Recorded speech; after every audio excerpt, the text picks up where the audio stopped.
Unfortunately, when we look at the current climate that's in our country, it has become evident that the power needs to go then to the people. And right now, we've seen this government has failed us over and over and over again. I, for one, want to wish you well. Continue doing, continue showing up. It's not going to be easy, but know that you have people in your corner praying for you and supporting you every step of the way.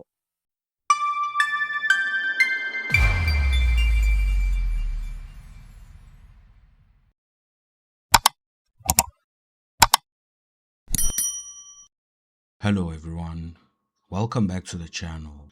Jacinta Ngobese-Zuma of March and March sat down with Action SA leaders Herman Mashaba and Dereleen James. They spoke about the 4 million undocumented foreigners, the Home Affairs backlog, and the dangerous idea that South Africans should not be prioritized in their own country. Today we report on that conversation and speak the hard truth. But before we get into the video, don't forget to hit the like button, subscribe to the channel, and hit the notification bell. Let's get into it. See, that's the one thing that also bothers me completely. Currently, they're saying there's 4 million South Africans that are undocumented. You're saying you've got a backlog of foreigners who are already living in the country trying to secure documents. Because that's not how migration is supposed to work, by the way. I'm not supposed to come from my country to South Africa and then get documents, right? I'm supposed to have proper documents to be in South Africa in the first place. Now we've got a system that is not able to cater even for its own people because we've got a backlog of all these foreigners trying to come into the system, which is also part of the problem that I consistently raise, that now people are telling us that no, people, it's not their fault that they're illegal in the country. It's because Home Affairs Department has a backlog. Even if Home Affairs has a backlog, that backlog is supposed to be servicing South Africans first. You know, I was so shocked when I was doing an interview with Prof. Tulima Donzela, and she was saying we cannot have a system that prioritizes South Africans. Said this, and I felt my heart ache and shatter into pieces. That the people that we have in leadership positions do not see the need to prioritize South Africans in their own country. And the excuse that they're using, by the way, is that Africa helped us during apartheid and. So I want maybe a proper picture of what would the ideal situation be from South Africa coming out of apartheid into a new era, and South Africans still want to feel important in their own country, but we're still keeping a good relationship with neighboring countries, because apparently it's wrong for South Africans to be a priority in their own country, but also we don't want Africa to be isolated from us, but we still want to be a priority in our own country. What kind of situation is here? If we're not a priority in our own countries, where then should we be a priority? I mean, this is where it's totally unacceptable, and I'm really pleased that I see majority of South Africans are out there in the streets peacefully asking to be recognized. You want to be seen, you want to be heard.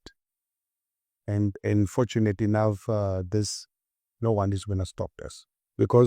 And the thing is, it's not because South Africans once you've been out in the streets, or got better things to do. But unfortunately, for as long as we've got the government that is going to just simply dismiss their peace, well, I can tell you, this much is worse. We're going to get worse. South Africans, that's all the reason why South Africans are out in the streets, because they've got problems. They've got sponsorships of people selling stuff that's killing their children. They're sitting with Nigerians and Mexicans, killing our youth, destroying our families. I also want to say that You ask, how are we going to change it? What are the reforms? What are the policy changes? What do we do? How do we push government's hand? Unfortunately, when we look at the current climate that's in our country, it has become evident that the power needs to go then to the people. And right now, we've seen this government has failed us over and over and over again. And we always say that we have a beautiful constitution, we have amazing laws, we have policies in place. But irrespective of what we propose and we recommend, it remains on paper. We don't see observation. We don't see implementation. We don't see being projected in our daily lives or, what we do these various departments. Die enigste manier hoe ons hierdie land gaan geruk is at the ballot box. I have no other solution. Because to expect anything from those who have been in power for the longest time and now threatening you and all sorts of things, that's crazy. So I, for one, want to wish you well. Continue doing, continue showing up.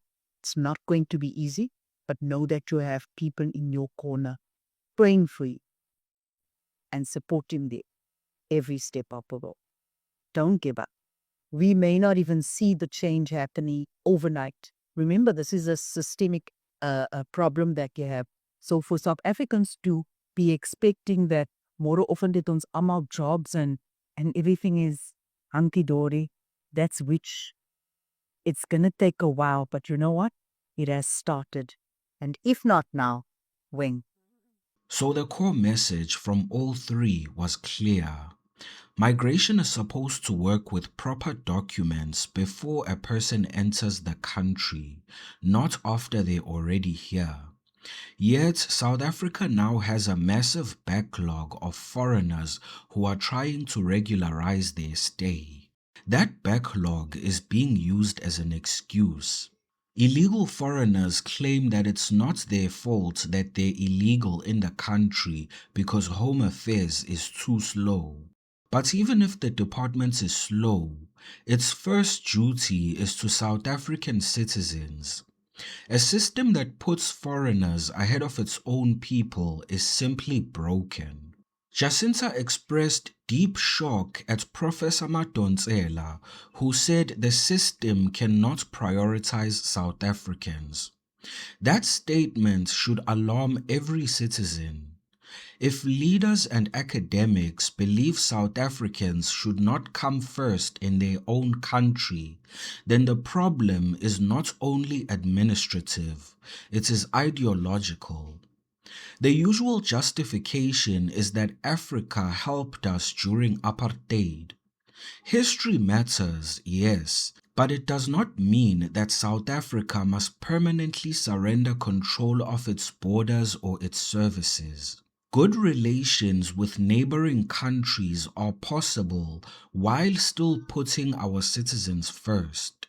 The two are not opposites. The reason people are in the streets in masses is practical. Spaza shops selling dangerous goods, criminal networks destroying young lives and families, a government that repeatedly fails to implement the laws that are already on the books. Beautiful policies mean nothing without action.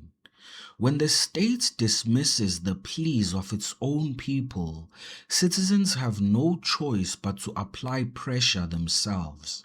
The conversation also pointed to the ballot box. Expecting the same people who created this crisis to suddenly fix it is unrealistic. Power must return to the people. And of course, change will not happen overnight because the problem is deeply systemic.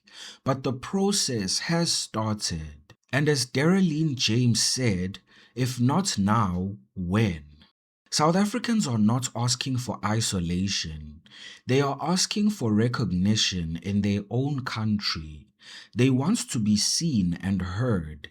They want a Home Affairs system that serves citizens first. They want borders that mean something. They want jobs, safety, and local economies that are not handed over to those who entered unlawfully. This is not hatred, it is self-respect. Every functioning country prioritizes its own citizens, and South Africa must do exactly the same. The message from this conversation is straightforward. You have the right to be prioritized in your own country. Do not accept any leader that tells you otherwise. Keep showing up, keep demanding enforcement, keep using your vote, demand secure borders, demand a home affairs that serves South Africans first, and demand that South Africans be put first in every decision. This is our country. We will not be pushed aside in it. Watch the video on your left to see a heated clash between Pagelum Tarati and a farm owner who is hiding illegal foreigners. Don't forget to hit the like button, subscribe to the channel, and hit the notification bell. Until next time.